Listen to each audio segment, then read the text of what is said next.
Now, the Three Martini Lunch with Greg Corombos and Jim Garrity.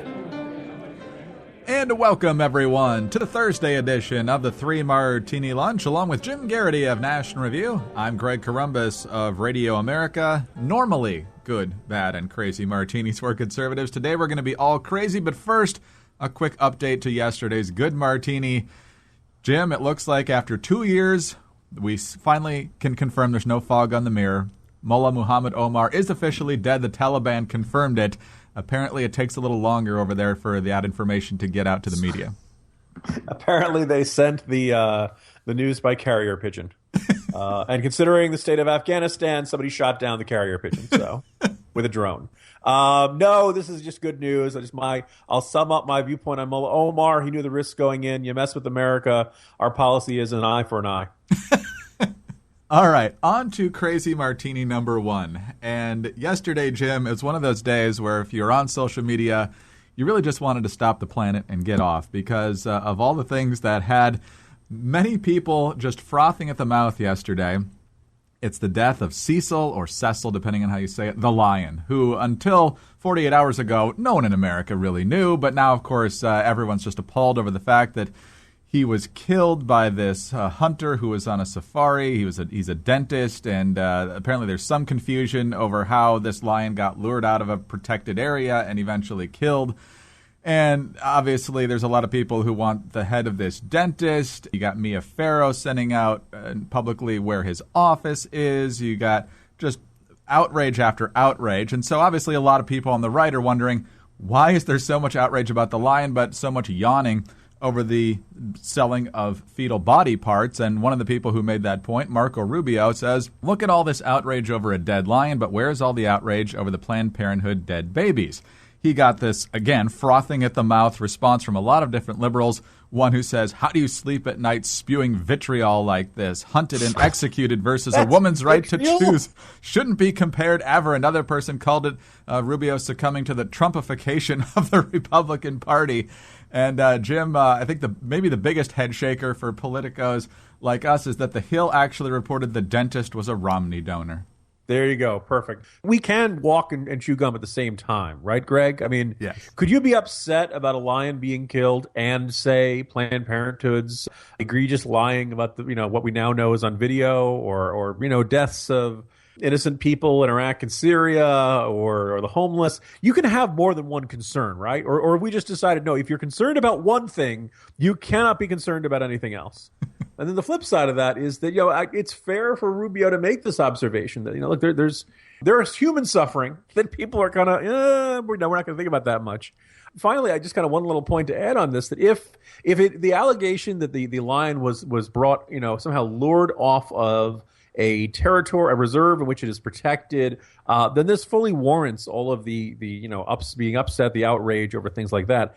The flip side, though, if it wasn't, then there are a lot of people who are just flat out anti-hunting in general and think lions are beautiful. They're thinking of Simba and Scar and all the crowd from The Lion King. And, all through my Twitter feed yesterday, Greg, we were hearing, a weem away, a weem away, a weem. Yeah.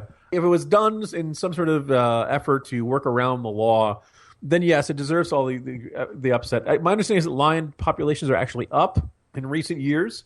The fact that there is a hunting, people enjoy hunting them, has created an enormous incentive to keep the lion population alive in those areas. And you're probably saying, well, how can that work? Well, the idea is that, all of a sudden in that part of Africa, there's a great incentive to make sure that lions have enough food, have enough territory, and that they're protected enough to reproduce, to make sure there's going to be lions around a generation from now, 2 generations and now, 3 generations now, so that more and more wealthy dentists can come and shoot them.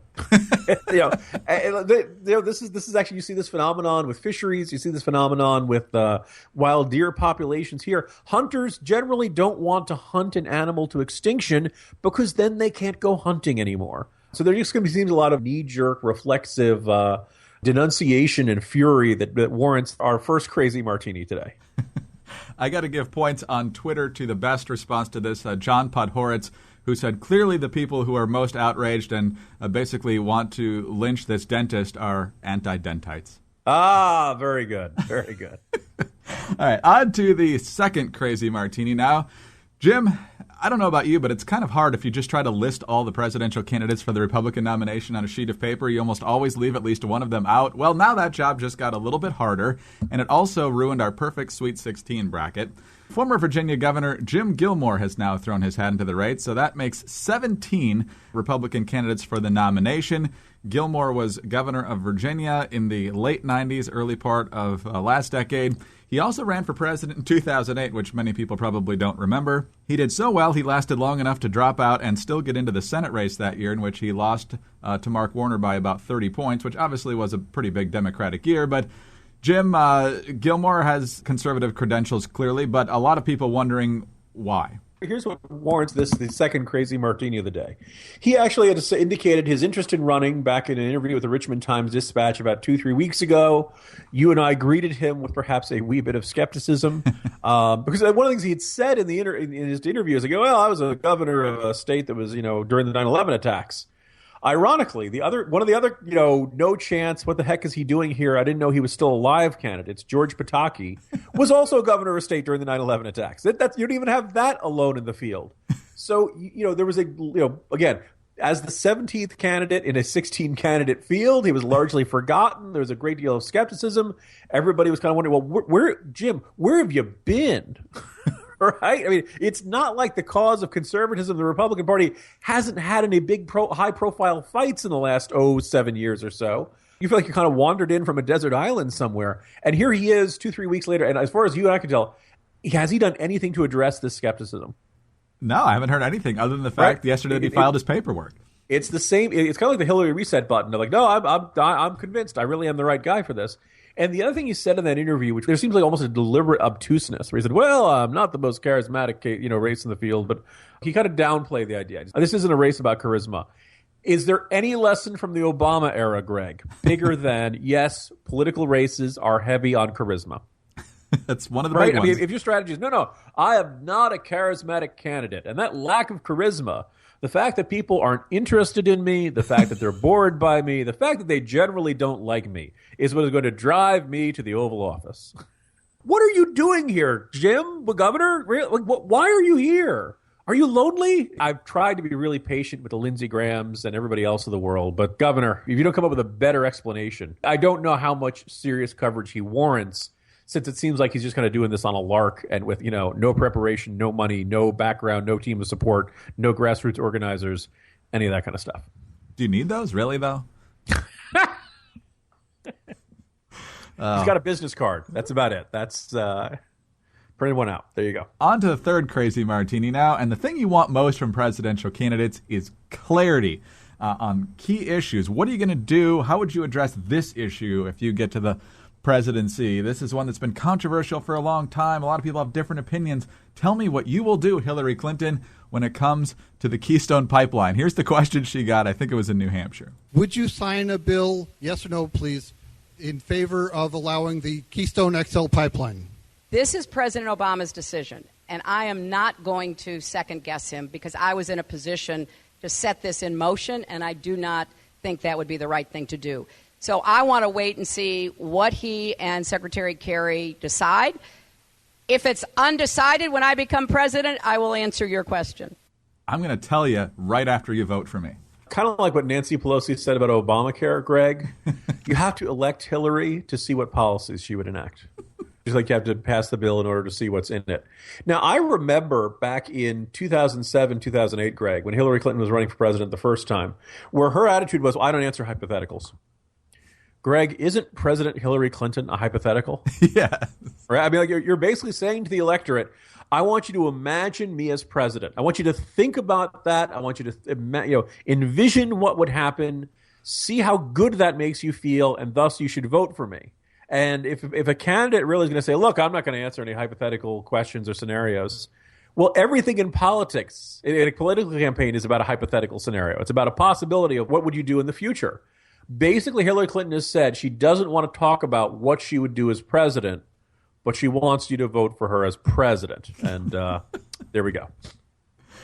Oh, man.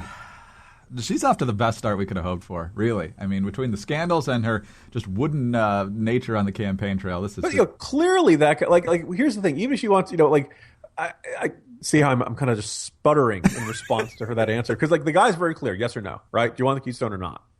And my sense is that if you're a Democrat, look, you know, she as she said, she started this process in motion back when she was there, and she became, you know, this has been sitting on the drawing board for 6 years, and Obama has effectively said no, right? When you don't move on something for close to 7 years, that means you don't want to see it happen, right? It's not just, we just haven't waited I'm waiting for just the right moment to approve, construction of Keystone. Then Obama spoke about it really, really skeptically, that all the jobs of the Keystone pipeline would be temporary, Greg, unlike all the shovel-ready infrastructure jobs. Because if you build a highway, those jobs of construction last forever. But if you build a pipeline, those jobs are temporary, at least in Obama world. I'm kind of like, what's interesting is that she's basically trying to leave the window open a sliver. Maybe someday I might approve it.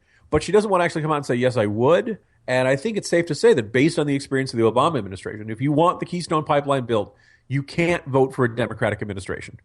Because what they'll do is they won't even give you the dignity of a no. They'll say, well, we're still reviewing it. We'll get to it. It's kind of like this administration sometimes responds to FOIA requests 4 years later. Right? I mean, that's effectively a way. Like, I'm sure the reporters forgot what the heck they requested. People move on from their jobs over a 4-year span.